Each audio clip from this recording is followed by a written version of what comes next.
Fellas, welcome back to the Fellas Show on this beautiful Fellas Friday, August 6th. Um, I'm not gonna lie, I just kind of flashbanged myself.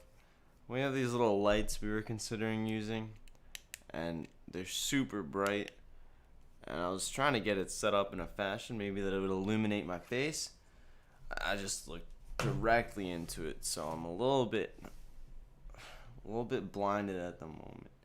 But we won't let that affect the good fellas Friday. Morning, Stephanie, Jason. Great to see you guys. We had a football game yesterday. It was a it was a 13-6 slugfest. Didn't get to see as much Ben DiNucci or Mason Rudolph or Dwayne Haskins as we'd probably like to. Um, there's some impressive players out there though. It's a good time. I'm just glad to see some football back. Can't wait for I guess maybe some actual preseason games. Maybe with some ones with some maybe a little more quarterback controversy. Maybe some of the ones with the rookie QBs, seeing who's gonna make a start. We're going to get into that later, too. They have week one starting quarterback odds out. So, what rookies might be able to slide in there? Maybe Trey Lance. Maybe, who knows? But for now, do a quick Olympic roundup. Allison Felix of the United States of America, 35 years old now, from California, just ran the 400 meters and won bronze. Getting her season best 49:46, which is crazy. She was also running blind, which does not mean she looked directly into a spotlight like I did. She could see, but she was in the ninth lane, which is all the way in the outside, which to account for the turns is the furthest up to begin with. So you have no idea how close anyone is to you until you pass them, or until they pass you, I suppose. So it's pretty impressive to do out of that ninth spot. Typically that's reserved for slower. But to get bronze out of there is super impressive. And that makes her the most decorated female athlete in Olympic history with 10 medals in her career. Super impressive.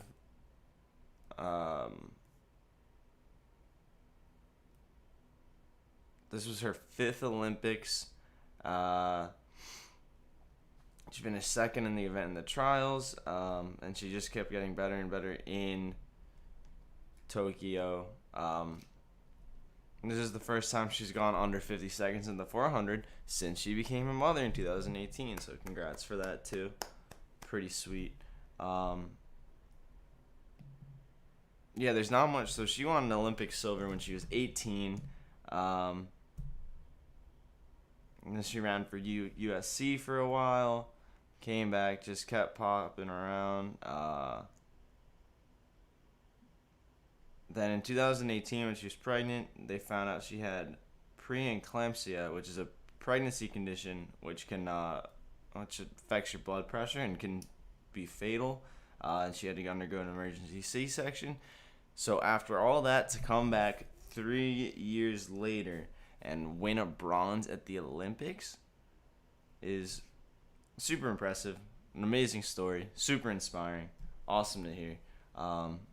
She's the GOAT of women's track and field and most decorated ever. So that's awesome.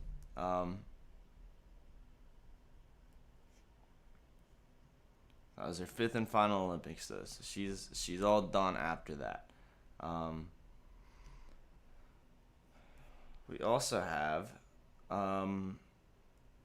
Team USA, the United States women's basketball team, is now also going into the gold medal match. The men's national team plays tonight against France, I believe at 10:30. We checked that the other night. against France, so that's gonna be a tough one. USA still heavily favorited, but so they're in their gold medal match. Now the women's team has also made their gold medal match. They've been on an absolute tear this Olympics. Definitely a different story than what's going on with the men's team. Never were struggling, just kept cruising. They beat Serbia 79-59 in their semifinal this morning, I guess. I get so confused with the Japan time because I'll be like, yeah, they won the game on Friday, and I'll look like I thought today was Friday, but already happened. That's their 54th straight win in Olympic play, which goes back to '92 in Barcelona. Still, they just they shot off to a solid lead and then just kept there. It was pretty easy. They will be playing either Japan or France in the gold medal match. I can actually see when that goes off too. Japan, France.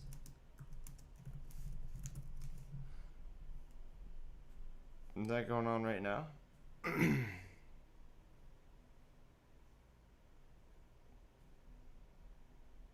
No, it ended. Japan won 87-71. So we'll be playing Japan in the finals for the women's and France in the finals for the men's. So keep an eye on that. They have been absolutely cruising. I don't know. I don't see them losing this one. I don't know what their odds are at. Probably take a look at that too, just to know, just to have that knowledge. But I can't imagine looking at what the men's are favored by, and they've been losing games. For the women's who've never lost a game, I can't imagine that there's too much of a toss up. Okay, so then there's a gold medal match at 3 a.m. France Serbia. USA is minus 2,000 favorites. Japan at plus 1,000. So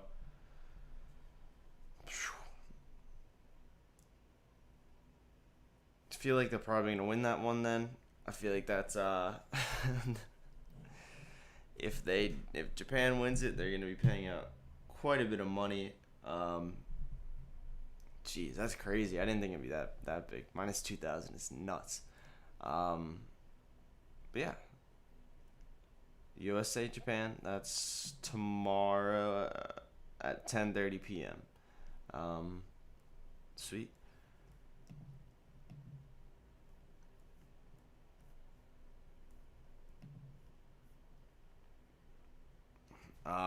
Team USA gold in beach volleyball. April Rouse and Alex Kleinman.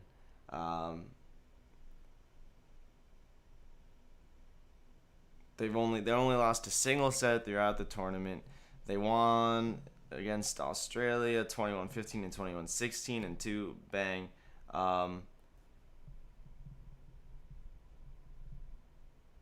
They just went and absolutely knocked everyone out. It wasn't even close. It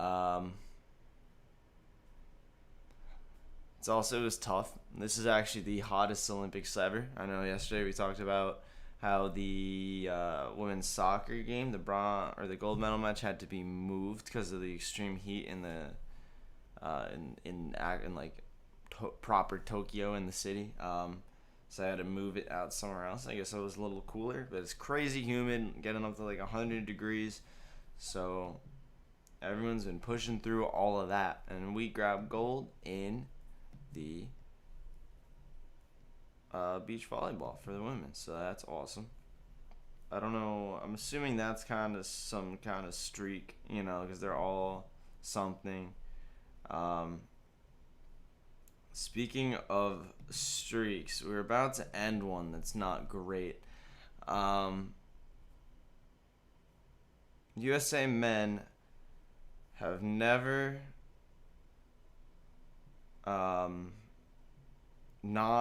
in every Olympic that they've ever participated in, since 1896, a men for the USA men's track and field team has won a gold medal in some event in track, not field, because we did win gold in a field event, but just on track events. Since 1896, the only exception being the 1980 Moscow Games that were boycotted entirely by the United States. So 9 of 10 individual men's running events are already completed, and we have no golds, 4 seconds, and 2/3. So there's one more chance. It's the 1500 meter. Our guy, what's his? Cole Hawker. You might recognize him. I'd say he's one of the more, like, I don't know. I feel like he's short, he's kind of small, and he's got long hair, pulled back. He's from Oregon, and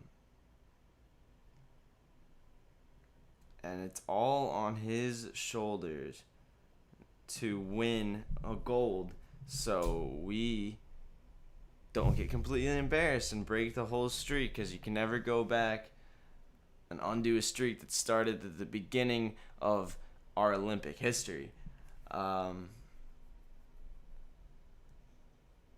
So he's not the favorite, unfortunately. Timothy Cheruiyot of Kenya is the favorite at the time. The way the race will have to play out in Cole's favor, we know that distance races are a lot more likely to produce an upset than any other of the shorter races. If they start out slow, Cole Hawker's big thing is his crazy final 200 meter pace. And then if it goes out fast, he's just got to stay within striking distance for the end there.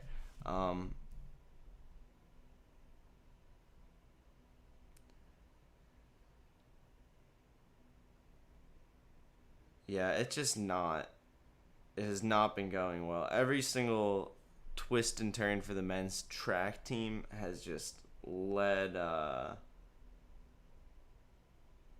been just all over the place. The whole world record thing where the one guy beat the world record, but then the guy from Norway also beat it by even more. Just crazy. And a lot of the guys getting the second place, it's not like a bunch of favorites are falling down and getting second. It's like, no, the people who should be winning gold aren't even placing, and other guys are stepping up and winning second, which is already an upset to begin with. So you can't be mad about it, but it's gotta hope this stays together. Hello from Japan. Whoa. How's it going out in Japan? You guys got the Olympics going on. Japan, USA in the women's basketball final. That's pretty sweet. What are we looking at here?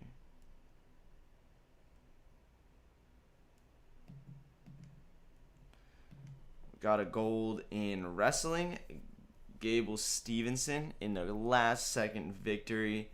Men's freestyle 125 kilo gold medal match.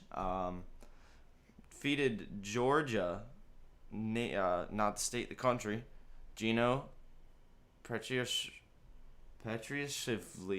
9-8. This dude's been a beast. He went undefeated to an NCAA title as a junior. In the Olympic trials, he outscored everyone he went against 42-4. He fell behind 8-5 to Petriashvili,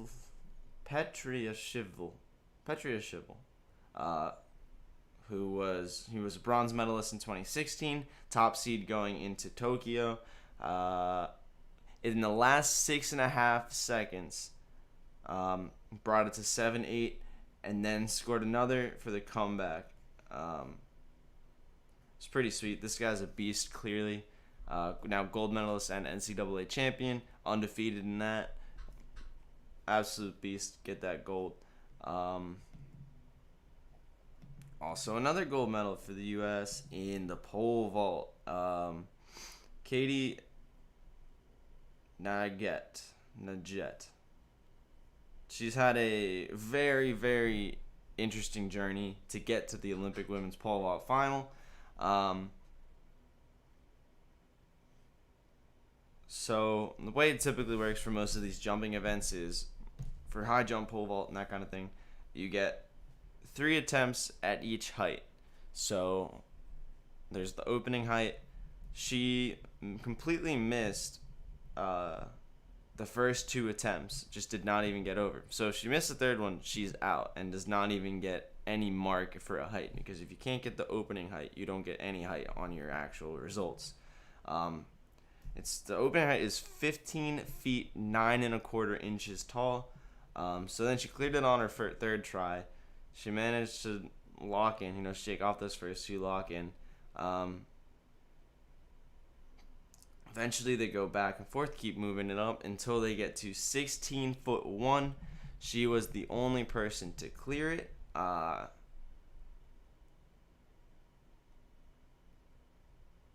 She's the 3rd American woman to win pole vault since it was introduced in 2000, which is crazy though. I did not know pole vault was only introduced in 2000. But yeah, she said she was really tight in the beginning in warm-ups, and then after a couple attempts loosened up and just went. She got COVID earlier in the year. Couldn't practice for a while.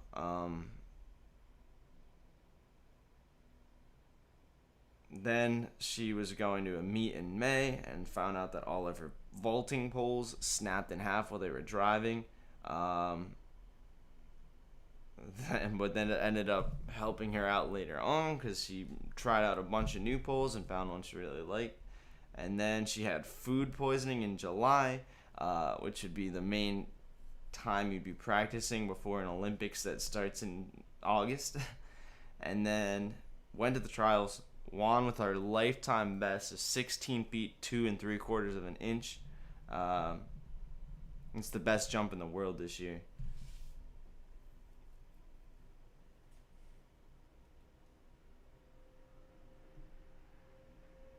So what ended up happening at the end,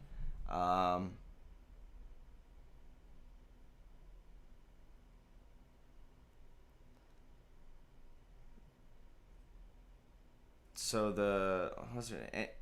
Anzelika Sidorova of the Russian Olympic Committee, not to be confused with Russia, missed twice at 4.85 meters, and then ended up passing her third attempt, which gives her one chance to attempt to clear the next thing. So at this point, Katie had already cleared 4.85, was going for 4.9. Then she cleared 4.9 on her second try, which means Anzelika had one chance to get 4.9 meters, and she didn't get it. Set up Katie with the gold. Let's see. Medal count update. We have to.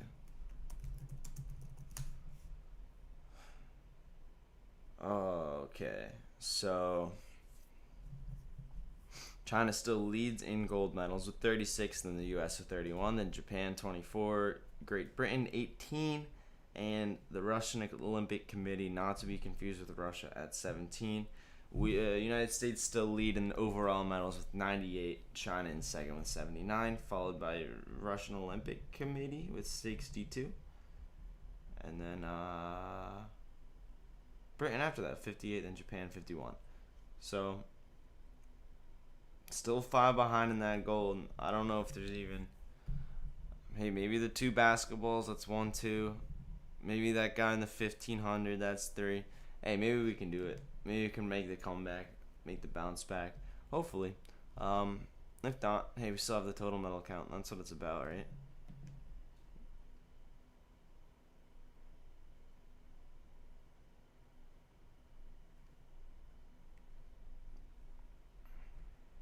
let's see. Um, do a little football talk because we're getting excited for football. First, Tom Brady had some interesting comments. Tom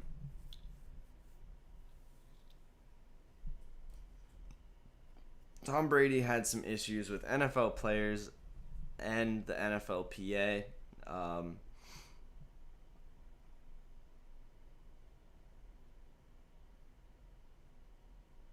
he ended up saying essentially that the salary cap dropped by 20% and the new media deals were announced the day after the 2021 salary cap was set. NFL players better wake up at NFLPA. NFL players are ignorant. So the average value of NFL franchises increased by 14% to for 14%. Wow, I can't say percent. The average value of NFL franchises increased by 14%, even with the revenue drop. The salary cap dropped by 20%. After they dropped it by 20%, they announced the new media deals the day after. So it's just a mess because a lot of teams ended up cutting a lot of veteran players, guys on bigger contracts in anticipation for that. A lot of guys are having to restructure and make a lot of changes. And it turns out the day after they announced this cap, they signed a $10 billion annually, 11-year agreement with 5 different TV broadcasters on March 18th. On March 10th, they decreased the salary cap for like the first time ever.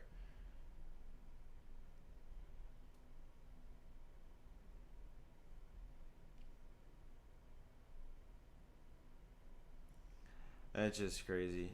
For something to, first of all, for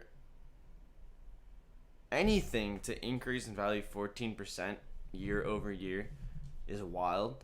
But then for something that had a 20%, or not a 20, but that dropped revenue and all of that kind of stuff, to still see that same increase is absolutely insane. Tom Brady is absolutely, I wouldn't say that NFL players are ignorant, but I'd say that at some point they have to stop thinking that the NFLPA is actually acting in their best interest. I think we've seen plenty of things this year alone. Not even to go back more than, like, I don't even have to go back more than 6 months to think of 2-3 really bad things at the NFL. Between recommending that players don't go to camp and then people getting hurt and then cut and then all that stuff, and then all of the NFLPA COVID guidelines that don't seem to really have the players' health at the forefront. It's more so to just get people vaccinated and maybe just to be able to say they did. It's really hard to see where they're coming from in terms of the reasoning. And then you have last year with the what is it called? I don't know, going to a 17-game season and not losing the preseason, not really just adding that extra game just to not get tested as much for weed. They don't even, it seems like every negotiation, any little thing that gets added for the players, it's one step forward, 2 step backward every time. I think a lot more players are starting to hear about it and think about it. I mean, the fact that Tom Brady publicly just said this is kind of crazy in the first place, but it's good because I think a lot of I don't think NFL players are ignorant. I think that they also know that this is how they make their money. Speaking out against the NFL, the NFLPA could likely, throw off these chances, throw off their opportunity, especially if you're on the cusp. You don't want to be out there causing a scene. But hopefully, maybe with Tom Brady coming out and speaking out against it and saying, look at this, How does the revenue drop, but the value goes up 14%, but the salary cap still goes down 20%? He's actually out here saying it, calling it out, which is cool. And the guy, Tom Brady, saying it, maybe will give other people the confidence. Maybe when people feel like, hey, you know what, maybe I can just say that. Maybe I can actually have an opinion about this stuff. Because the Players Association is supposed to be, that's the whole point. You know, it's supposed to be unionized so these guys have a way to come together and act for what's in the best interest of the players. It's completely lost that, I'd say, in the last decade. It's completely lost that functionality, but that's the point of it. Now it's like, it feels like the NFL players want to unionize against the union, but they have to fix the NFLPA. They have to find a better role for it, find a way that actually acts in the players' interests instead of just being a way to kind of communicate with and screw over all the players at the same time and acting like it's a group thing. I don't know. It's been bad, though. And Tom Brady, that's a really good point by him. Because he took a just like screenshot of the thing that says average value of NFL franchise up 14%, the Forbes article. And then he just like, the salary cap dropped by 20%, and the new media deals were announced the day after 2021 salary cap was set. NFL players better wake up at NFLPA. He was not hot. He added NFLPA. He was ready to go. So I'm glad Tom did it. I think he's absolutely right. I don't think there's really no excuse for the cap to ever go down in something that big. Even if their revenue was down, like, you know it's going to be up the next year. You know you're going to have a media deal that's insane. You can lose out, like, on 20% of the cap, just leaving it there. Like, you can even keep it the same, but you don't have to decrease. I don't think there's ever a reason to have to decrease the cap. So yeah, shout out to Tom. I've liked him more and more and more as he's been in Tampa Bay, man. It's almost scary.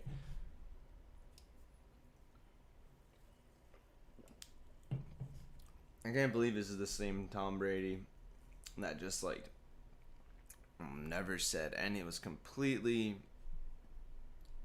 quiet professional in New England that everyone hated so much. Now he's Tampa freaking Tom. This is a new guy. I'm all here for it. I want 10 more years to Tampa Tom. 10 Tampa Tom years. We got a little more NFL talk to do. I want to break down the QB starting odds for week 1. I want to break down this NFL power ranking and see if they're full of baloney or if they have any good points. We're going to do a quick break before that, but when we come back, more NFL talk, and then we'll get into the MLB bets for the day. Is there anything else on today?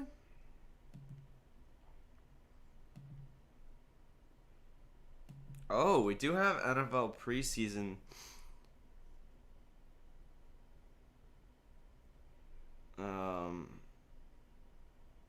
No, that's not until next week. Oh. Alright, well, in that case, we'll have baseball to bet on. Oh, we can bet on the basketball game, the men's gold medal game, too. Yeah, alright. We'll talk about all that in the next half an hour and then that following hour for the betting.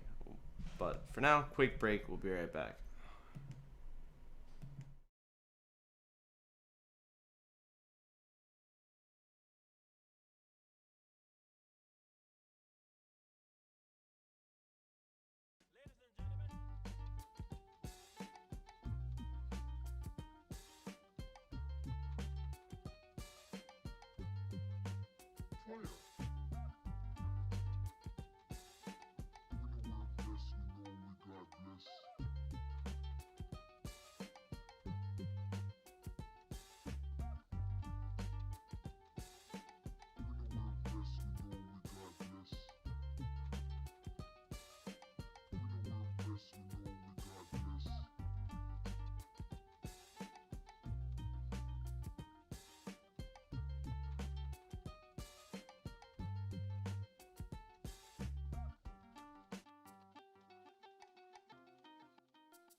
All right, we're back at it, fellas. I'm gonna start with the NFL Week One starting odds.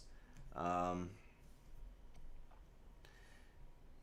Jameis Winston and the New Orleans Saints situation.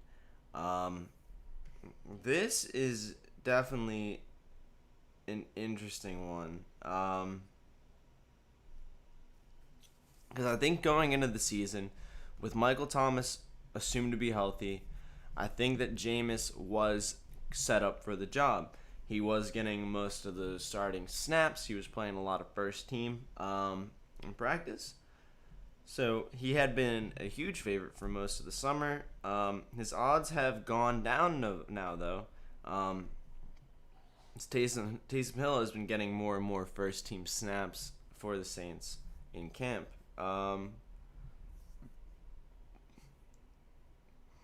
Now that Michael Thomas is out, now that they're splitting reps, Jameis Winston's odds, they are still favored to start, but it's minus 140 for yes, plus 110 for no to take the first snap. I lean no on it because not only the fact that it seems like this offense at the time without Michael Thomas will work better with just some option stuff with Taysom and Kamara and just seeing what they can do. Also, just feel like there's a good chance Taysom's just out there on the first, taking the first snap anyway. Like he can just be anywhere. And a plus 110 for the no, I like that. Mac Jones to take the first snap for the Patriots is currently at plus 200. The Patriots have not really said anything besides that he looks good, but they've been very who's out there sawing stuff. Anyway, they have been very, very adamant that Cam Newton is their starter. They don't seem to want to change that. They don't seem to plan on changing it. They don't want a divided up locker room. They just want it to be like, look, this guy's the starter. Obviously, if Mac Jones looks amazing in camp, they're going to put their best player out on the field. He has been improving and increasing his first team reps. Newton has struggled a little bit as well. He's a bit better of a fit in the offense, I think. I think he starts sooner rather than later, but I don't think he starts in week one. But plus 200, he might. I just think that's a little risky, especially compared to this next one. Trey Lance for the 49ers, yes, at plus 225, no at minus 300. In my opinion, that makes I think Trey Lance is more likely to start than Mac Jones is, and at plus 225, I like it even more. Jimmy G, he's had 4 injury-riddled seasons there. Had 6 games last year, 7 touchdowns, 5 interceptions. Trey Lance has apparently looked really, really good in camp. As you know, okay, what rookie quarterback isn't looking really, really good in camp? But anyway, he seems to be a good fit in the offense, and I just think that the way that the 49ers have been publicly about this makes me think there's much more of a chance that Trey Lance could then say Mac Jones for the Patriots. I like him at plus 225 to start. Although I also think, end of the day, it's probably Jimmy G. Now it could be what a really interesting one would be like more than 50% of the snaps or something in the season. Now that would be a little more interesting of a bet just to be able to account for if they start week one and then move in later. Next one is going to be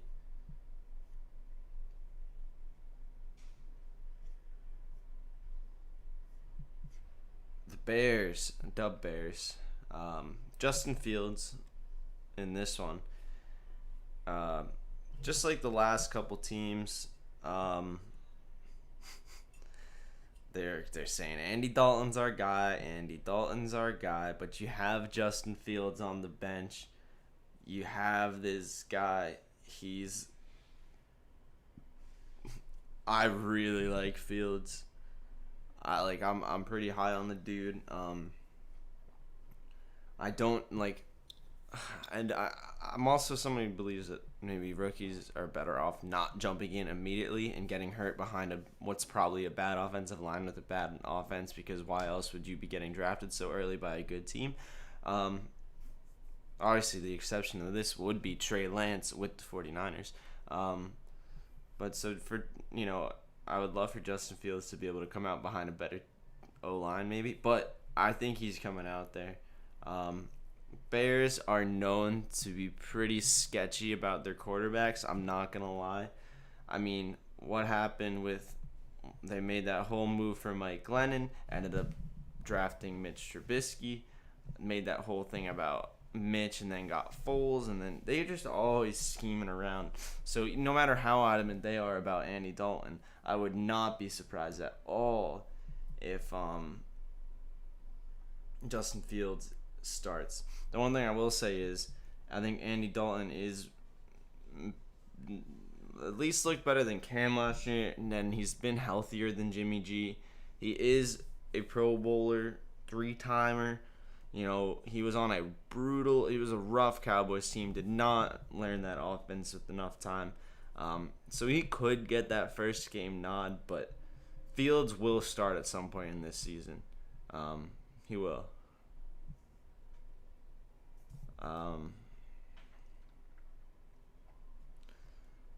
The Washington football team is on this list, and I don't really see why.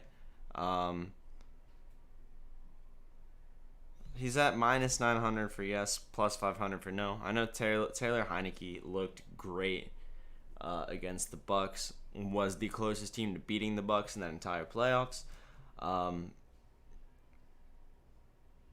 Obviously, he earned a chance at the job, but if they were really confident in him coming in, they wouldn't go take a flyer on a guy like Fitz. You would get someone who's going to be solid backup type. Fitz, is going to be fighting for that starting job, and he's saying he feels like it's his team. He's at minus 900, obviously. I don't think this is really a conversation anyone's having. He's going to be their starter. He's on a $10 million deal. They paid him $10 million for 1 year. You think he's not starting? Denver Broncos are a fun one because there are 3 options. Real quick, I'm going to pull up the depth chart because one of the options is any other quarterback. So let's see what that entails.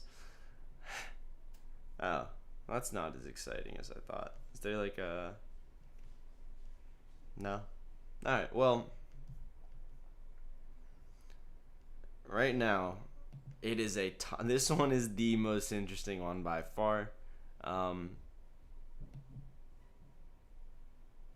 Now, if this isn't, here's a free money maker. Anyway,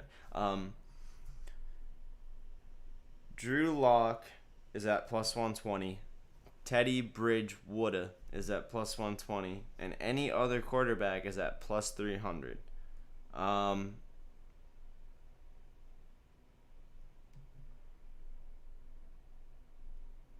Oh, I see. Because if this is, these odds can't be, this is only a couple days old, but those odds have to be when Aaron Rodgers was still in the Broncos conversation, because I was about to say it makes no sense. You should just put like $1,000 on Drew Lock and $1,000 on Teddy Bridgewater and win $200 when one of them starts. Just have fun, get some free money. But I guarantee you that's wrong. I wonder if this is actually a bet you can find now. Because that had to have been when they were trying to get Raji. Because at plus 300 for any other quarterback, the only other guy on their depth chart is Brett Ripien. Remember that guy? So I don't think he's going to move up. But anyway, Drew Lock is listed as the starter. Teddy is listed as the backup at the time, but they're equal odds. It's an interesting one. Definitely an interesting one. Let's check out football NFL week. Is there like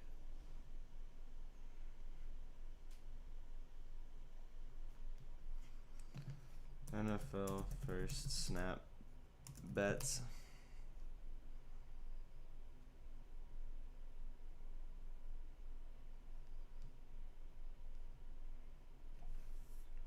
Oh, I wonder what the Colts one. Oh, here's the Colts one. Here's the Colts one. Very interesting. Um, wow, this is quite a list. Okay, so the favorite's obviously Jacob Eason because he's currently on the team and currently taking starting reps. He's at minus 150 though. If you want to, I mean, I would put a ton of money on Jacob Eason to start for the Colts because he's currently the Colts starting quarterback. Um, I don't know why you wouldn't do that. I feel like that makes a ton of sense. Then, interestingly enough, even after Frank Reich has adamantly said he's not going to come to the Colts, Nick Foles is the second best odds to start, plus 250. Then Brett Hundley, who at least is on the roster, is at plus 400. Carson Wentz plus 500 if he's on the way lower end of that injury timetable. Sam Ellinger, so I believe is also on the roster already, plus 650. Marcus Mariota at plus 700. So they would have to do a little move for him there. Tyler Bray, who is currently a free agent, it's 29, played for the Chiefs and the Bears. Don't know how he's on this. Don't really know what the connection would be. Maybe there isn't. Then Phillip Rivers at plus 1,200. He's not coming in yet. He has to wait for his son's high school football season to end because he is the coach. Jimmy G at plus 1,400. If you think a trade for Jimmy G happens in the next 4 weeks, I think you might be crazy. Gardner Minshew, on the other hand, I don't think is that crazy. I still, for the Eagles, would have liked to make a play for him. Now it doesn't make sense. We have way too many quarterbacks, but that's okay. And then Blake Bortles, the boat, at plus 1,600 as well, which, poor guy. I honestly cannot tell you how much I feel for Blake Bortles. That dude's he doesn't deserve it, man. He should be better. Or he should be, should have a better position, man. He shouldn't be out. Odds. I just want to see.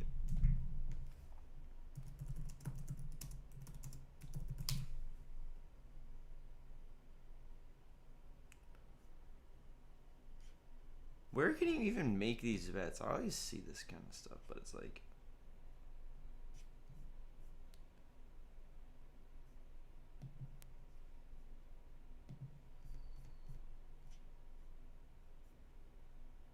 I don't know.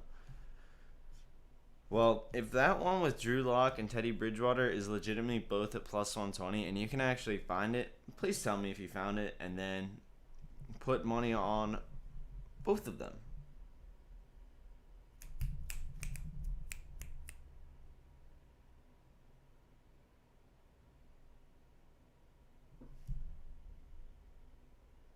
No, just kidding. That doesn't even make sense. Why don't we push through? I'm gonna do a quick. I just want to look at this power rankings, super up to date. All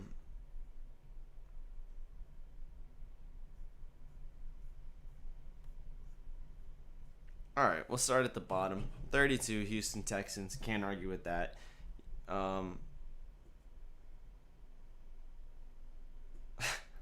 Apparently, Deshaun Watson at this point is playing scout team safety, and he's pretty dang good at it. So that's one thing. All right, Detroit at 31. I think that's too low. I can't get over how much I get it. Detroit's not gonna be good. All right, I get it. I'm probably overly optimistic on them. I understand that. But they are not worse than the Jaguars. They're not worse than the Jets. They're not worse than the Bengals, who go 30, 29, 28. In my opinion, All right, I'm gonna do a little work here because I think that the Bengals are correct at 28, and then I think I'd have the Lions at 20. No, you know what?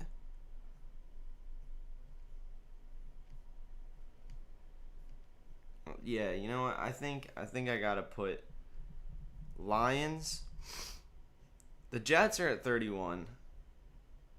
The Jags are at 30. The Lions are at 29. Bengals at 28. That's how I'd have it, and that is not how they have it on here. But that's my opinion. Um, I'm actually gonna write this down. Maybe I'll make a little graphic or something.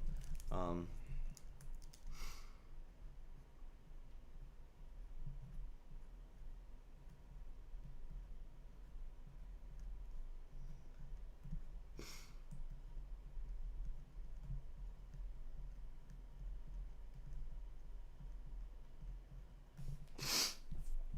anyway, so yeah, you can't say much about the Texans except that they're gonna be pretty bad.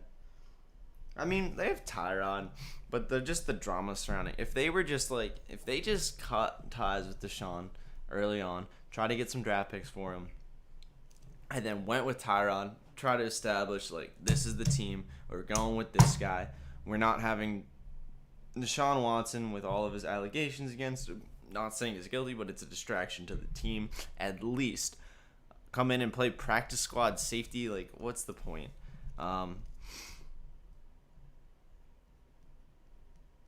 Jets are at 31 until they prove otherwise. Um, Hearing that rookies are doing well in training camp literally just makes you think they're even worse. Like, it doesn't. Why should I listen to that? Why should I believe that? Um, Jags at 30.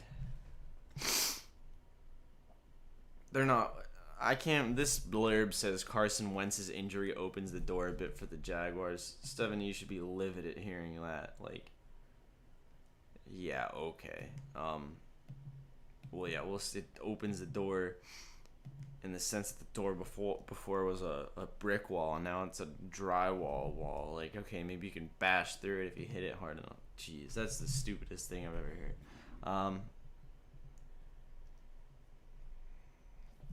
29, I like the Lions there. 28, Bengals, but they'll probably bungle. But I saw enough out of Joe that he's going to look good.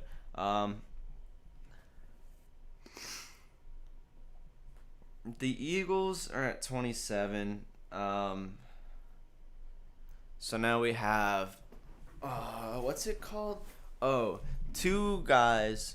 Wait, is J.J. Arcega-Whiteside injured too? I don't know. But it seems like every receiver we ever waste a pick on, especially a first round or second rounder, is injured anyway. So I think 27 is probably fair. I might put him 26 above the Panthers just because I think Jalen Hurts is there's not many quarterbacks he's going to be better than, but he's going to be better than Sam Darnold, especially if you hear someone's having interception issues in training camp, you can take that a little more seriously than someone's doing good, because no one's going to be putting publicly bad things out there about their starting quarterback for fun. So I think I'm going to give the Eagles the nod over the Panthers. Trust me, that is not home team bias. I hate them. And then I think the Eagles sliding right at 26 there. Now, they have the Falcons at 25, and then the Raiders at 24, the Giants at 23, Bears at 22. I think that's all wacky. I think the Falcons are getting mad underrated. They're getting disrespected. I will never say that Julio was not as important to the team. He's not. No, Julio was a huge part of the team. But you can't assume Matt Ryan is going to be bad without him just because he hasn't been without him. Maybe, and we don't know, maybe Matt Ryan also made Julio look kind of good. Like, obviously he wasn't a bad quarterback for him. Also, you still have Calvin Ridley, who in almost every statistic possible outplayed Julio last year. So, and Kyle Pitts is looking like an absolute dog in camp. So, I think 25 is way too low. I think the Raiders actually should go to 25 because what have they done to improve? What have they are just they're not much. There's not much there. I feel like Carr and Gruden are just getting at the end of their weird little like, lovey-dovey relationship. No idea what's going on there. I think the Giants are probably better than 23. Yeah, the Bears at 22 is too high. I would put the Bears down to 24. In all honesty. Honestly, wait, the Broncos are at 21? Nah. Broncos are worse than all these teams. Hold on. Broncos go to 27. No. When your blurb under your team is there hasn't been any clear separation between Drew Lock and Teddy Bridgewater in camp, it's a competition that will be mostly decided on who plays better in the preseason. You're going back. You are going way down to 27 Broncos. I can't believe the hype the Broncos are getting here. It's absolutely ridiculous. So let's say the Broncos and then the Panthers. Eagles get the 25 spot. Let's go. Eagles. And then I think the Raiders.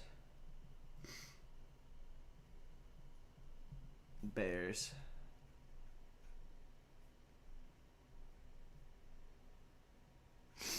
And then the Falcons.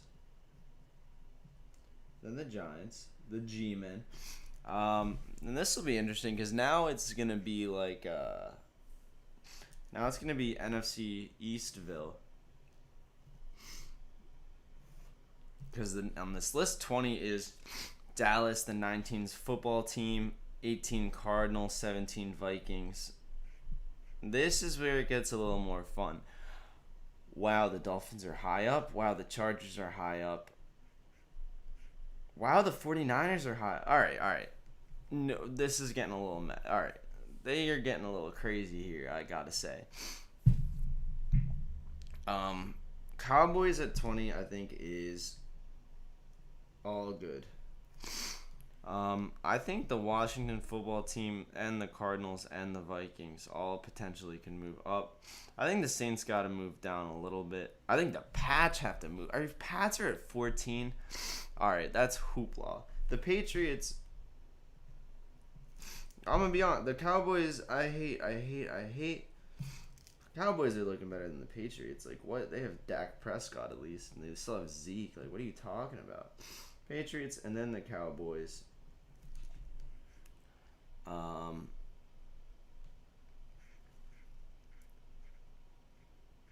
then honestly, then I think the Dolphins fall there. Then I think it goes football team. Then I think it goes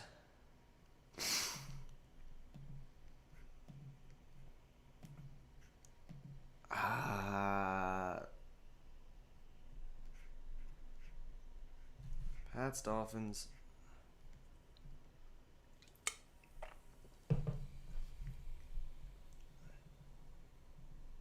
Then I think it goes Vikings. Then at 15, the Steelers.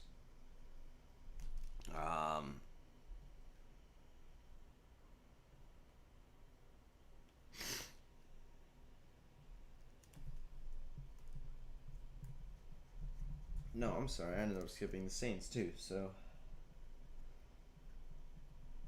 Saints at 16. Then the Vikings.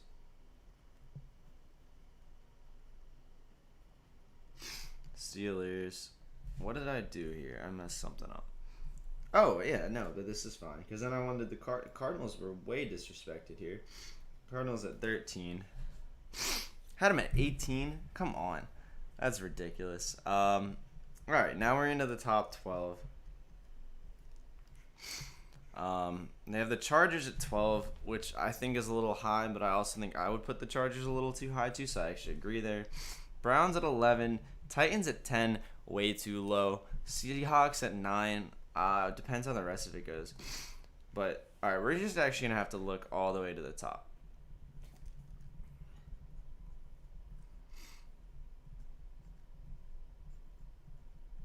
At this point, gotta fill it in from one. One, they have the Chiefs. I agree. Two, they have to have the Bucks. Yeah, and then I agree too. Just because both of them are so stacked, both of them have retained so many players. At the end of the day, if I'm trusting one guy to win the game, I know it should be Tom, but for some reason I'm thinking Pat Mahomes. Probably because he's insane. Those are absolutely three. No doubt about it in my mind. Now they have the Ravens and the Colts at 4 and 5. And then the 49ers at 6. And then the Rams and then the Packers. No. Green Bay is at 4.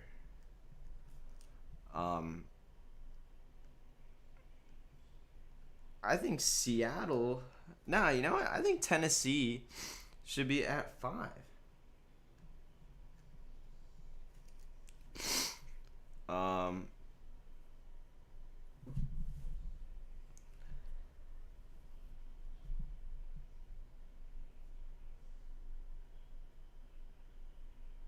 Yeah, what are they talking about? Titans at 5, and then right after the Titans, I'd probably put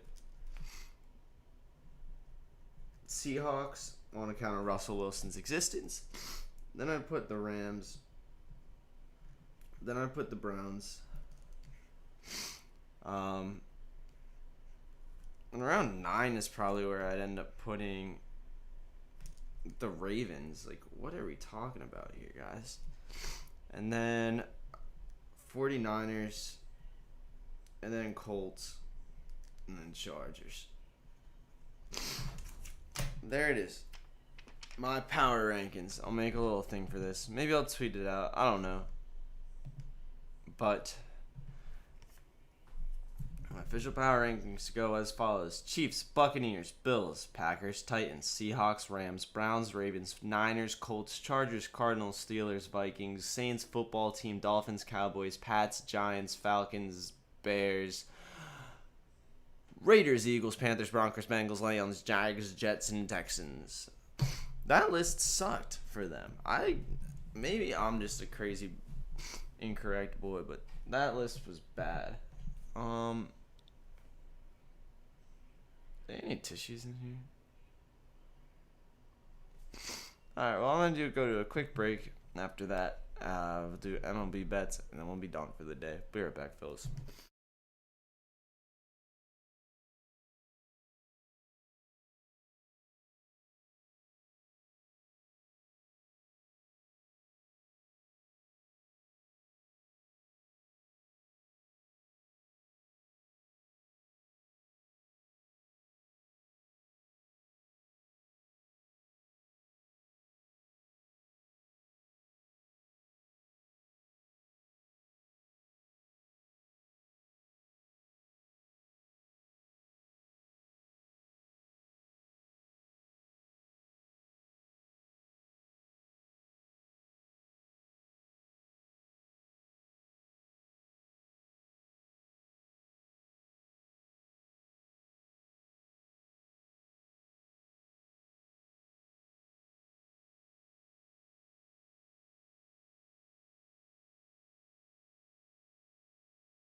Alright, fellas, we are back already. I realized I forgot to play music and all that, but it's a quick break.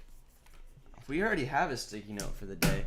That's my NFL power rankings. Maybe I'll text Eric to make one too, and then we'll adjust as the season goes on, and see how it actually falls out. See whose is more accurate. Yeah, I'm gonna tell him to do that, or at least I'll do that on my own if he doesn't want to. But I think maybe we'll put a shotgun on it or something. Anyway, get rid of all this extra, just tabs and whatnot. Open up, get up the DraftKings. Maybe it'll be fast today. I know that Warren Sapp stopped unplugging the Bet US, so that was good. Give me that covers. Give me that electronic sports.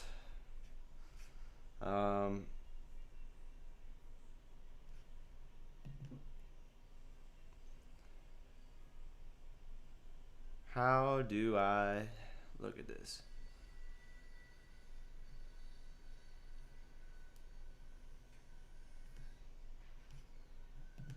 Okay. And then we get action up so we can get those numbers as well. Love to see them.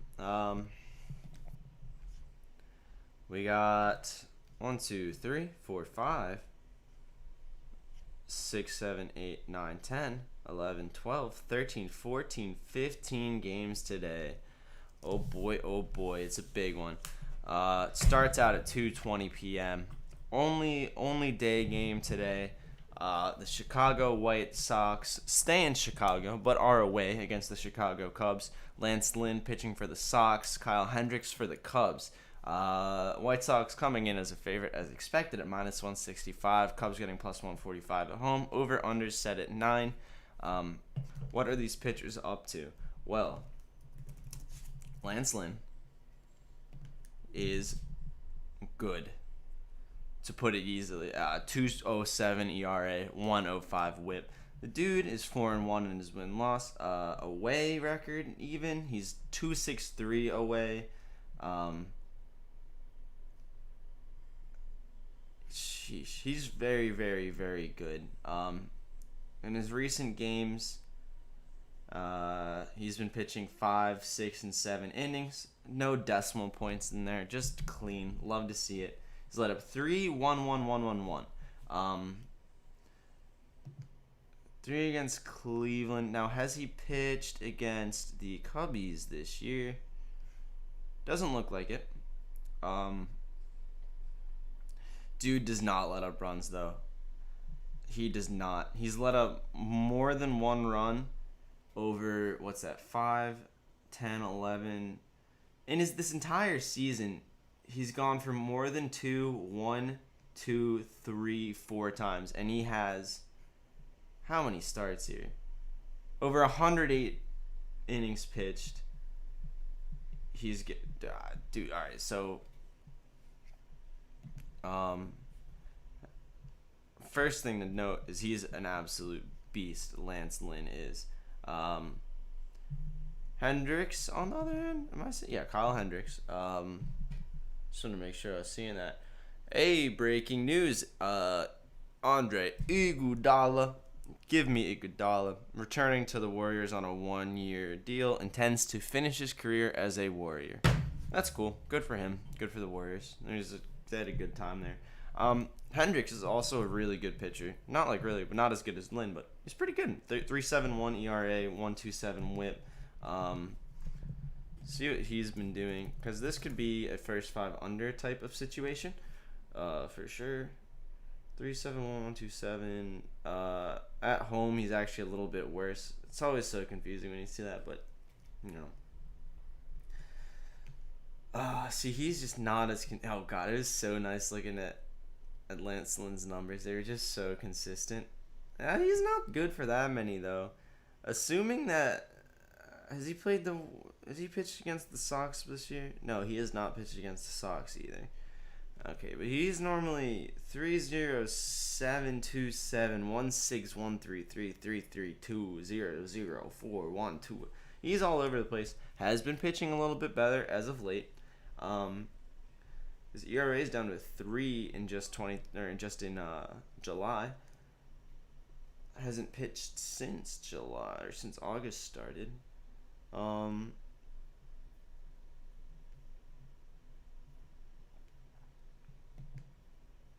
All right. Well, I know I'm going for something with his first five in Lance Lynn. Maybe even an over strikeouts. Over 6.5 is at -155, but it's basically a gimme. Um, don't take the over on the Lance Lynn unless he's 4.5. You might take that under. He doesn't do 4.5 very often. Um, Kyle Hendricks doesn't.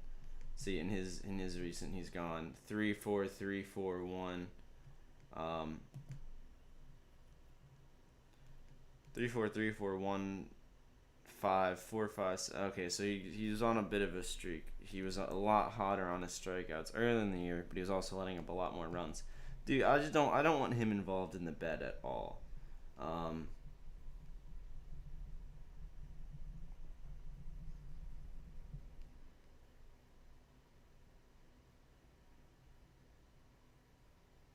Dang. All right, the Cubs are at 1.5 for the first five. He might do two, but he wouldn't do three. If I could have got him at, well, in that case, I just like the White Sox first five -0.5 because that's only at -120. That is not too bad a juice on that bet. I like it a lot. -120. I'm even putting a little star next to that one because I like it so much. Has anyone popped in here? Anybody in the chat? Is anybody here now?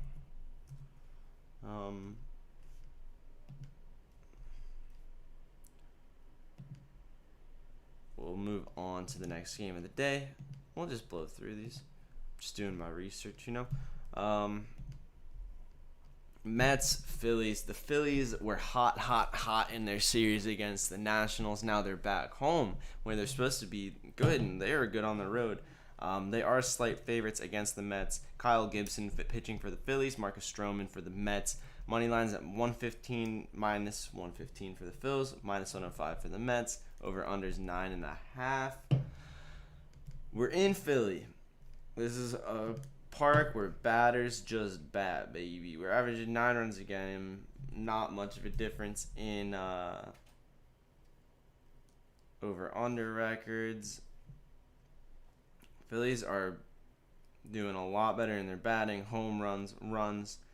The Mets are just not scoring, but obviously where they do well is their pitching. Now,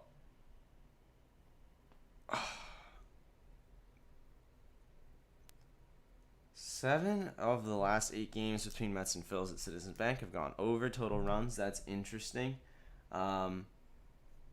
Where's their last head-to-heads? Last 5 head-to-heads have been 4-2, 4-3, 2-1, 2-1. Okay, so we got doubleheader, 8-7. Yeah. All right. Now, let's look a little bit into these pitchers because I'm thinking just taking the Phillies straight up today. Yeah, the pitching's. Whew, there's some good pitchers coming out. Stroman's a 2.8 ERA, 1.14 WHIP. Gibson's a 2.7 ERA, 1.05 WHIP. Very similar stats. Looking how much they're letting up, how many innings they're playing for. Marcus Stroman typically has been going for 5-5-8 for one of these games, and then 5 let up 4-2, 0-2, and 3. And typically 5 innings. Let's get a little more knowledge on there. In August, 5-2. Yeah, it doesn't typically let up a ton of runs, but last game against the Phillies in July, he let up 5 hits, 4 runs, and 3 innings pitched. So I'm still leaning maybe Phillies straight up. Also maybe, was that in Philly too? No, that wasn't even at Philly. That was in New York. Let up 4 runs that one. Wonder what the Phillies team total over is.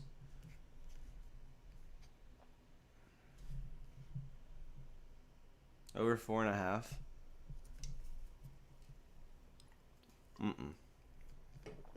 Minus 120. Because if they score 5, they're going to win this game, and you can get the win at minus 115. Let's look a little more at Kyle Gibson, what he's been up to.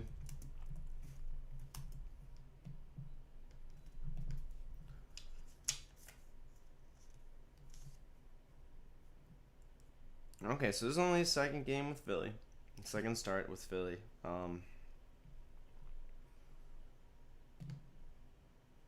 Now, what has he been up to when he was in Texas? When he was last outing with Philly, pitched for 6 innings, let up 2 runs. 3.85, 1.02, 1.20. So it had a really strong start to the season, and then a little bit of a slump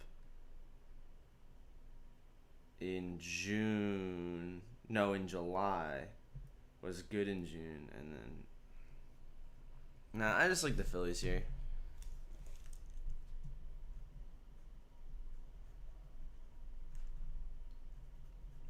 Phillies money line minus 115. Let's see what else we got.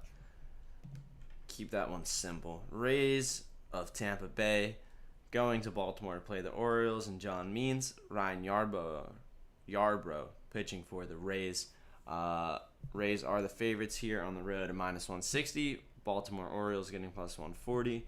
Over under is set at 10.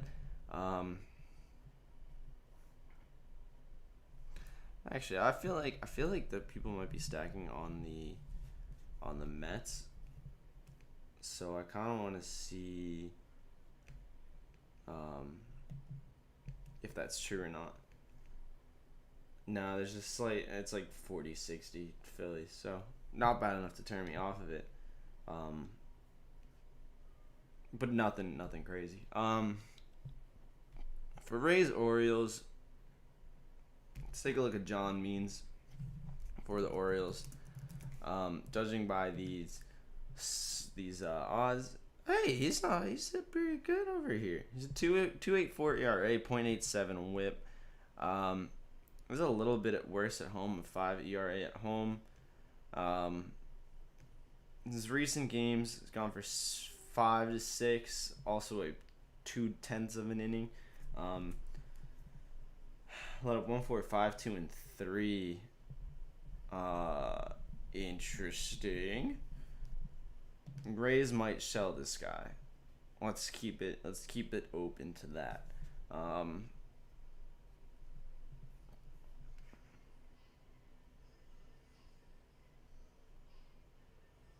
Okay, but then he also had a no-hitter against Seattle in May. So okay.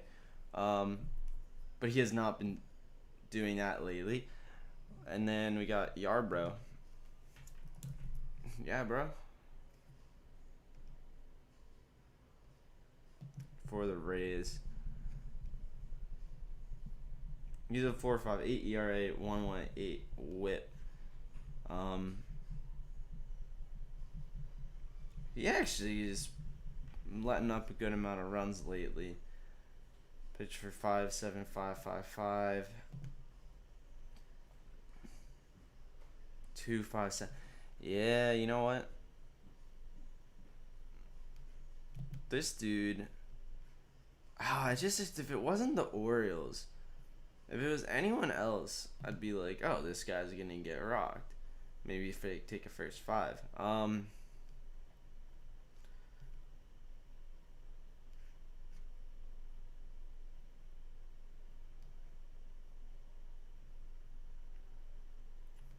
We're gonna go.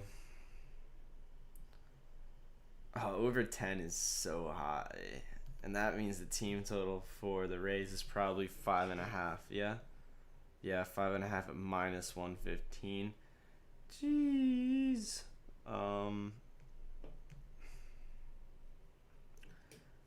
I almost want to take. The Yerfies of even minus 135. Rays minus a half first 5. I know I've been.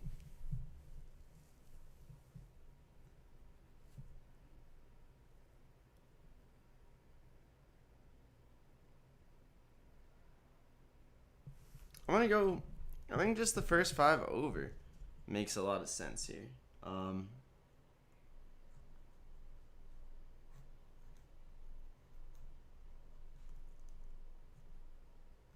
First 5 over 5.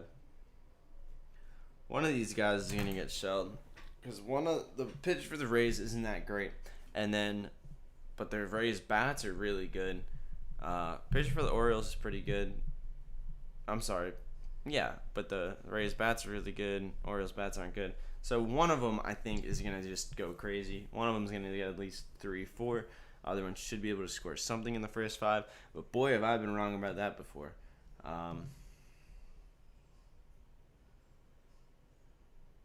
Alright, I didn't even know if I was there. It's game 3. 1, 2, 3. Woo! Moving down the list. Mariners, Yankees. Mariners going into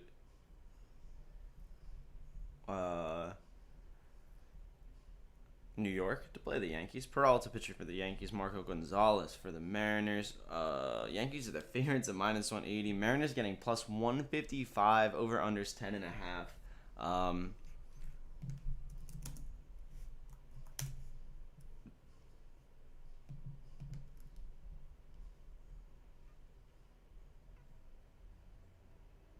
The Mariners are not that much worse than the Yankees, if they are worse at all. I think that this is an easy upset for the day. I think Mariners at +155.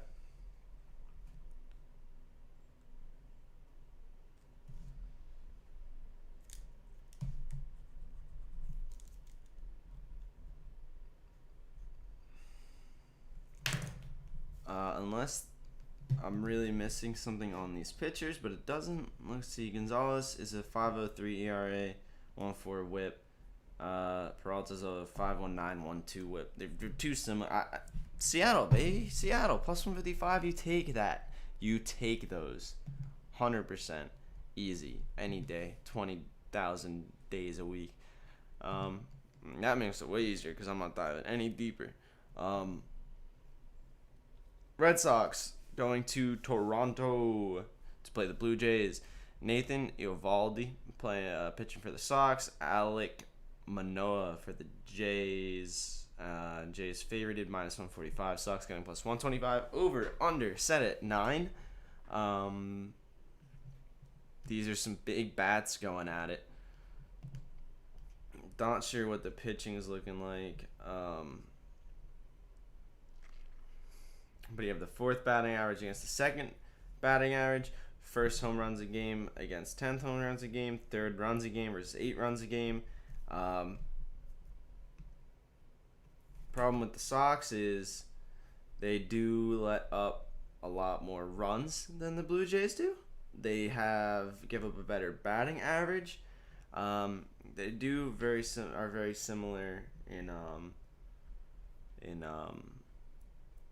strikeouts per game. I think this could be an under though. Under his hit in the Sox last 4. Under is also 5-1-1 in the Rogers Center in Toronto, averaging 7.6 runs per game. And it's like, oh, you could say, oh, but Toronto's such a good scoring team. They're such a high scoring team. It's like, yeah, but they've played in every game in Toronto, and the under is 1-5-1. I don't know if it's finally been adjusted. What's it at? What's the over? 9? Yeah. We might do under 9. We might have to. Look at these pitchers real quick. Unless they're absolute dog water. No, they're both pretty solid. Eovaldi's a 3.71 ERA, 1.19 WHIP. Manoah's a 2.47 ERA, 0.97 WHIP. I think we rock with the under here. I think we go Red Sox, Blue Jays, under 9. And that's at +100 too. I really like that. I don't think you can argue that the under has been hitting in Toronto every time, and Boston's been going under. Toronto's probably going to score pretty solid because they're such a good batting team, but nine's a lot even if you're hitting a lot of balls. If you win 5-3, it's still under. Like, we're chilling there. Going with that under. Next up, we got Tigers going into Cleveland with Matt Manning at the helm for Detroit, playing the Indians with Cal Quantrill for Cleveland. They're the favorites at -140. Tigers, dogs on the road, +120. Over under is set at 10.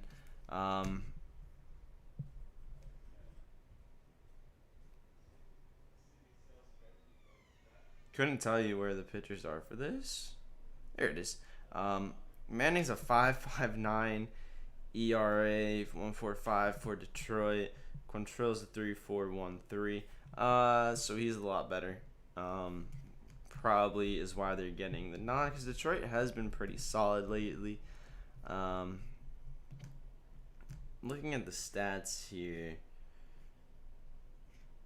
Cleveland does just seem to be a stronger team all around. They score a little bit less runs per game, but their home runs are higher. Stolen bases are the same. They give up slightly more runs, but not by much. A way lower batting average, though, against some way more strikeouts. They're just the better team here. You can take the 1.5. No, you can't. Don't take the 1.5.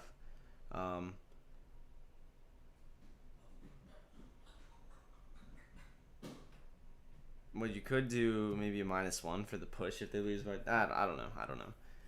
That's a little crazy. I think I like Indians first 5. Just the money line there. That's at -130. A full game's at -140, and I like him in the first 5 more anyway.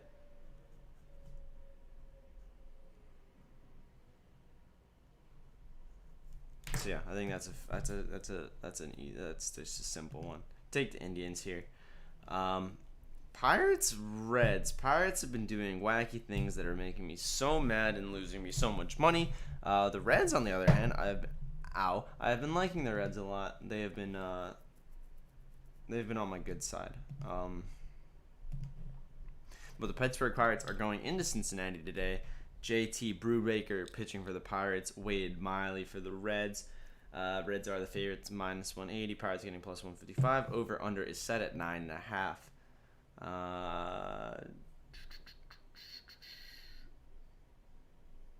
Where are you, Brubaker? There he is. Brubaker's a 4.49 ERA, 1.17 WHIP. Miley's a 2.92 ERA, 1.23 WHIP.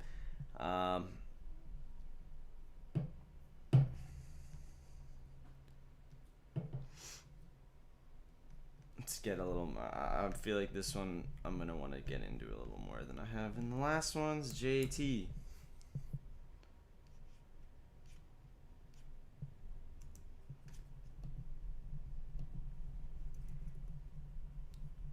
There he is, Mr. Brubaker.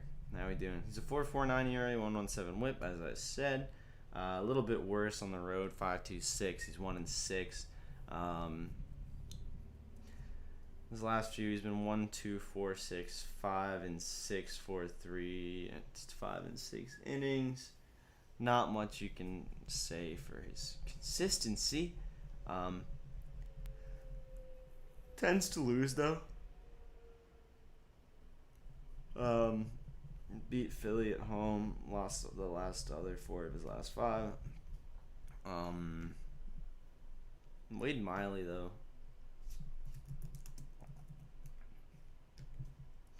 For the Reds, he's 8-4, 2.92 ERA, 1.23 WHIP. In his last 5, he's been going 4, 6, 7, and 8, letting up 3, 3, 2, and 0 runs. Now this is what I'm talking about. Now I'm afraid to bet against the Pirates a little bit here.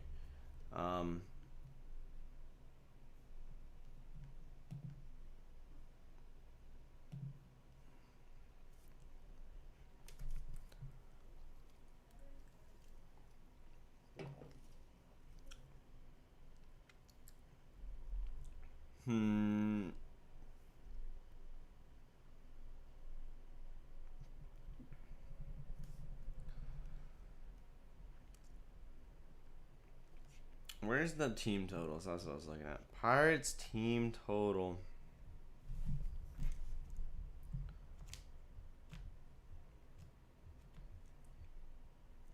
Under.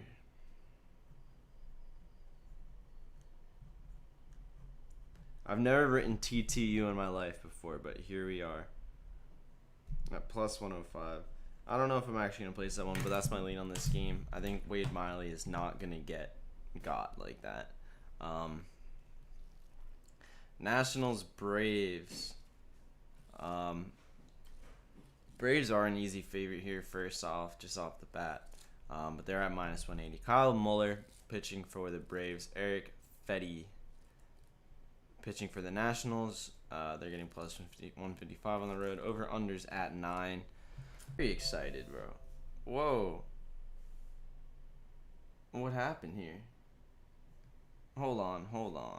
Something's yelling at me over on like. We good? Yeah, seems like we're good. Alright. I did catch the Donna Lab. It was fire.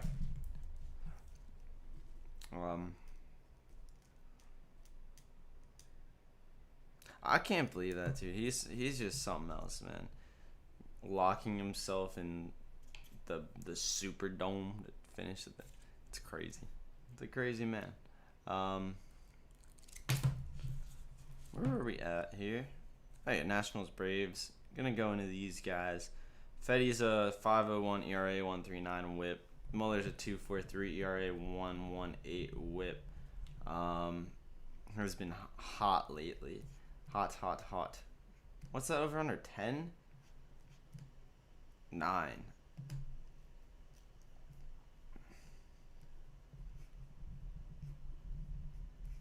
So the Nationals are a very high batting average team, but it doesn't seem to translate much to runs. And then the Braves are a little bit better at. They're solid all around the board here. I think.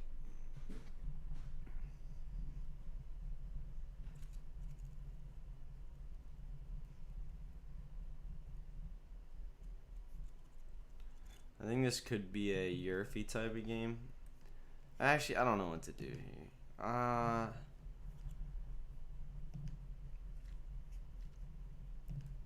gonna skip it for now. We had so many games on the slate. This one just stinks. I don't see the angle here. This one just stinks.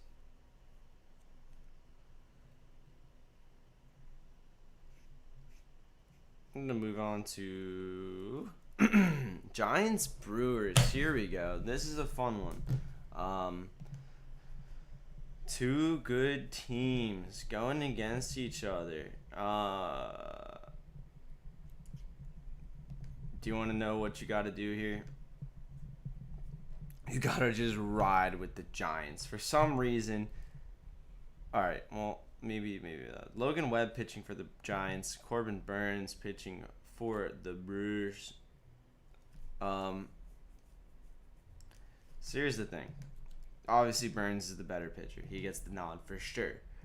But the Giants, he's not going to pitch the whole game. The Giants are better in runs, home runs,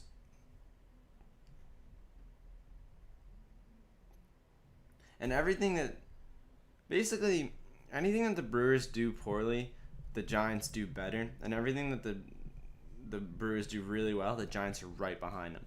I think the Giants aren't necessarily even a worse team than the Brewers. Obviously, at home gives them a little boost, and obviously Corbin Burns starting gives them a little boost, but Giants, money line straight up at plus 130. Give it here. I want that. I love that pick. I think that gets a star next to it. I'm so excited. Giants are a great team. Getting them at plus 130 even against the Brewers is a steal. That should be a pick 'em. We got Twins Astros. Bailey Ober pitching for the Twins. Zach Greinke for the Astros.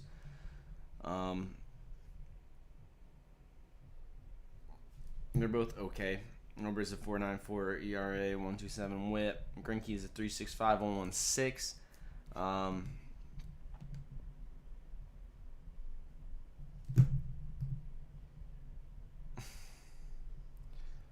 Astros probably win it. But they're -1, like what, 196. That's a lot. The over is 31-24 in Houston, so that's one thing to consider. Houston is first in batting average, first in runs. With the over under at 9, maybe we won't get screwed with a 5.5 team total for them. We did, of course. Come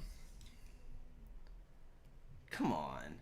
I really wanted to take that Astros team total over. Maybe the Twins TTO 3.5. I want to send it.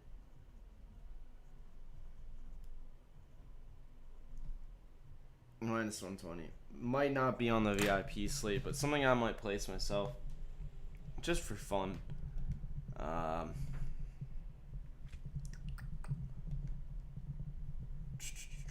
So yeah, where are we at now? We got 5 games left.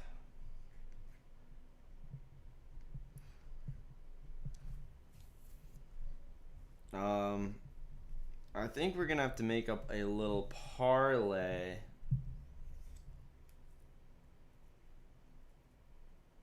Yeah, I think with a couple of these last ones, because looking at the Padres D-backs, I can't not take. I might just you know what? I'm gonna skip ahead a little bit, just so we know. Padres -1.5, -135. Wow, that's still that's okay. That's -110.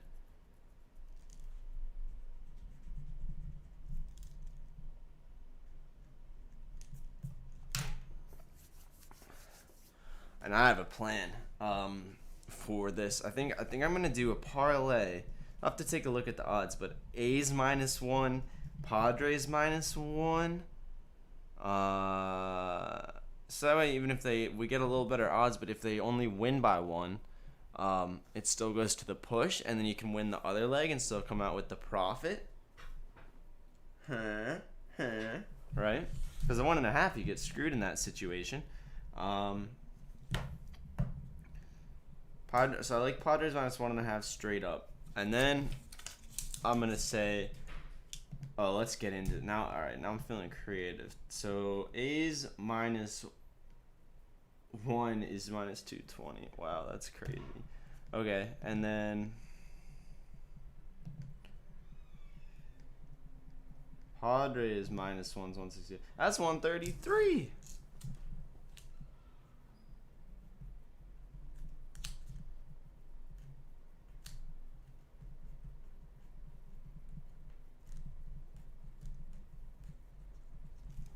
So there's a fun little 2-teamer for you. We'll circle back to that A's game because there's definitely more you can take there. Royals Cardinals. Mike Minor and Adam Wainwright going at it. Cardinals are the favorites at -160. Royals on the road are dogs. +140. Over unders 8.5. Mike Minor is 5.31 ERA, 1.25 WHIP. Wainwright's at 3.53 ERA, 1.11.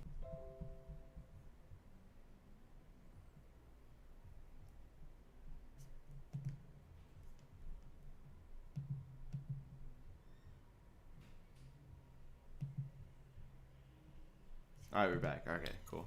They are having some issues here, though.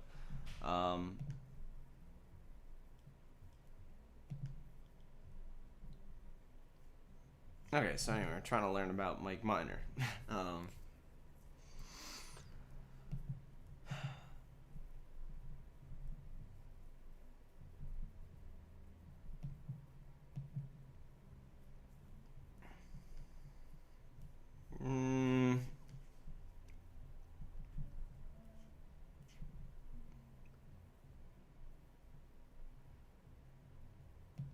I don't know what to do with this one. This could be a good skipper. I might just skip it just because I have a lot more I like already. I think the main thing to consider is the Cardinals and the Royals. It's not. It's not. It's too. They're too close for me to like any kind of taking any points for fun. Maybe I'll put the Cardinals money line. All right. What happens if I change these instead of -1? Just make them money lines because it's really not that much worse. The -1 is surprisingly close to the money line. So -290 there, -225 there, and -160 there. That's what we do.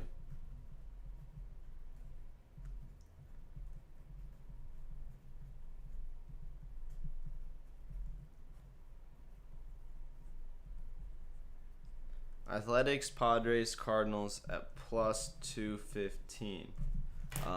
There you go. That's how we can go about that.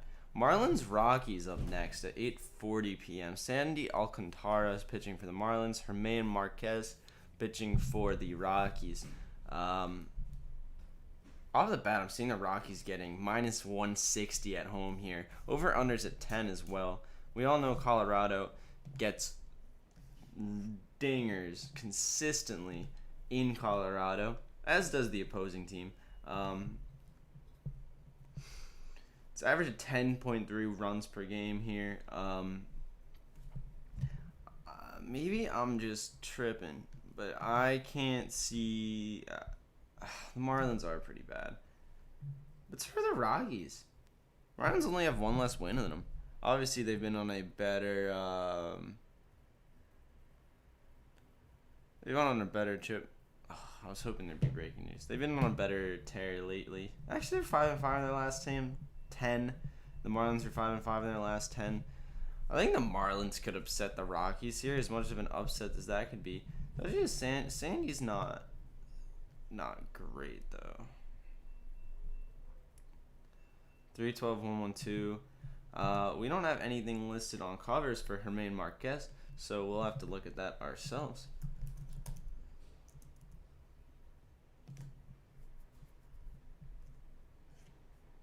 3-5-1-1-7. They're similar. I'm gonna just do Marlins money line, man.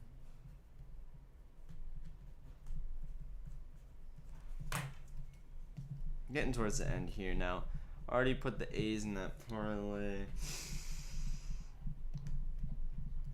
It's Athletics team total over. If it's 5.5, let's go 4.5.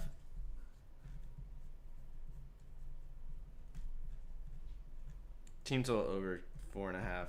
Drop that at -135. I was really hoping it wouldn't be 5.5. It is 4.5. We're good with that. Just making sure here. Yeah, they average 4.5 runs per game. Rangers give up 4.7. So, excuse me, they should be right there. I'm feeling it for them tonight. That D-backs Padres. So we already do the Padres -1.5 as well. We already have 2 bets at that one. We'll leave it where it is. Angels Dodgers is a bit. Maybe I'm just wrong about the Angels here, but I feel like maybe I just want them to be better than they are. They're 55-54 though. Dodgers are 65-44. So if you take 10 of those and put, cool. 6-4 in their last 10. The Dodgers are. The Angels are 5-5 in their last 10. Patrick Sandoval. That's 2 words. And David Price are going at it on the mound. Sandoval is a 3.38 ERA, 1.15 WHIP. Price is a 3.55 ERA, 1.45 WHIP. Sandoval's been playing pretty good, huh? Obviously, the Dodgers are big favorites.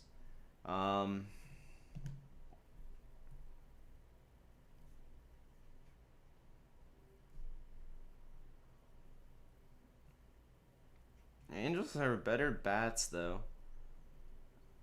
Dodgers get more home runs. They're very close in their runs per game, though. Dodgers beat them out, though. The problem with the Angels is they let up a lot more runs, give up a way better batting average, and get way less strikeouts. Dodgers are a good pitching team. But coming in off the Sandoval's kind of got me. Angels first 5. What's that look like?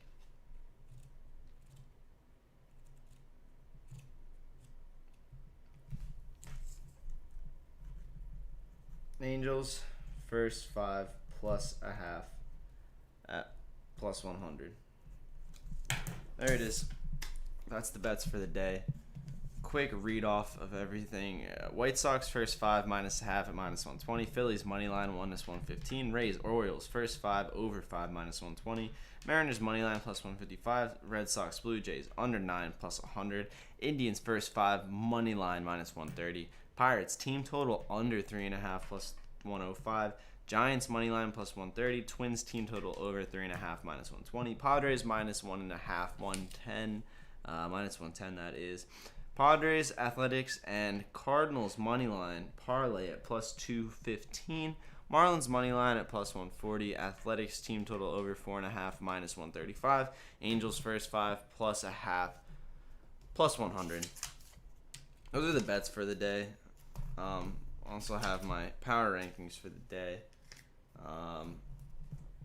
That's all we got, fellas. A little early on this Fellas Friday, but I don't even know anyone's left, so if you are here, thanks for stopping by. Thanks for tuning in. Awesome Fellas Friday. VIP picks are going up soon. If you want to see the merch, you want to go do that. All that stuff's on heyfellas.co. If you want to sign up for BetUS, we have a link in the description that gives us a little bit of cash money and gives you 125% deposit bonus. So it's win-win. Check that out if you want to. You do have to verify some stuff, obviously, to make sure you're a legal gambling age and all. Can't be a little kid running around on BetUS. Warren Sapp will pull the plug on you. But yeah, picks for the day. See you, Jason. Have a great Friday. Have a great weekend, everybody. Probably won't have a show on Monday. We'll have to get into that later. But other than that, that's what we got. Have a good weekend, everybody.